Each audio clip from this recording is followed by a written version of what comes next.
conservatism. How is it different or similar to that of the Republican Party in the United States?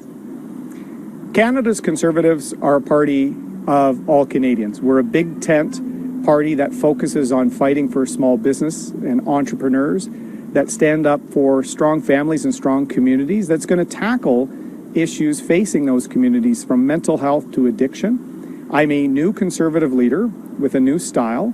I served in the military, in Canada's armed forces, worked in the private sector. I worked my way up the ranks of politics. We need less of the politics of celebrity, less of the politics of division that we've seen under Mr. Trudeau, and more of a positive politics that the Conservative Party is bringing in Canada with our plan for Canada's economic recovery. Well, O Toole has changed tack and he goes on the attack. It's a total different animal game. He's just hitting Trudeau left, right, and center, though he's still using the docile tones.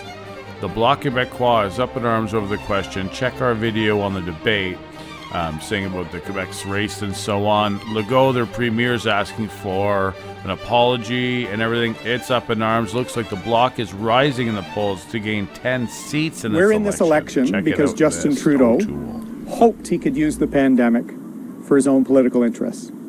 I trust Canadians. I know they're ready for change. They're ready for a government that puts them first, not Mr. Trudeau's political job first.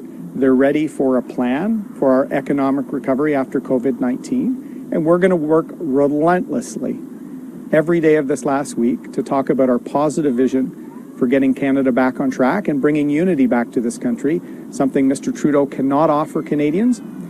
And people have seen Mr. Trudeau cannot be trusted on literally every issue, and it's time to have a leader that will deliver, not just say the nice words.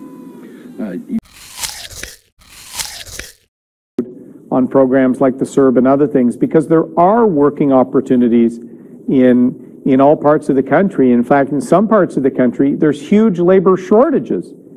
And we keep on just extending payments for people not to work. Mr. Trudeau in the pandemic was spending hundreds of millions of dollars on teenagers not working that were living with their parents. That's not an effective use. That's not a fair use of taxpayers' money.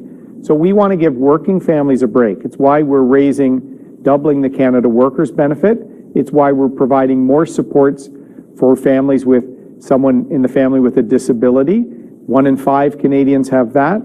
And we know that a lot of families are falling behind in the cost of living crisis, which is why we want to get people working. We want wages to come up and as much as possible prices to go down. And with respect to the GST, the GST credit and the rebate I can't speak to changes on that, but we want to give everyone in December a GST holiday, give people that ability to just have a little bit more flexibility in their purchases, but to do it in bricks and mortar stores. That we think everyone needs a break. It's been a tough 18 months for our country. That's one little example of how we want you to get ahead. We have $600 million in election with no vision for the future, no plan, broke his own promise when he did so, and is only trying to divide Canadians, misleading people, dividing premiers versus the federal government, and just promising unlimited debt, higher taxes, and continued cover-ups and scandals. So I want Canadians to look. In the last week, the Conservatives have a plan to secure our economic recovery after COVID-19. We have an ethical leader who actually has a track record of getting things done. And I think Canadians deserve change. So I want them to look at why we're in this election and vote for change. Well, another subject, the Global Times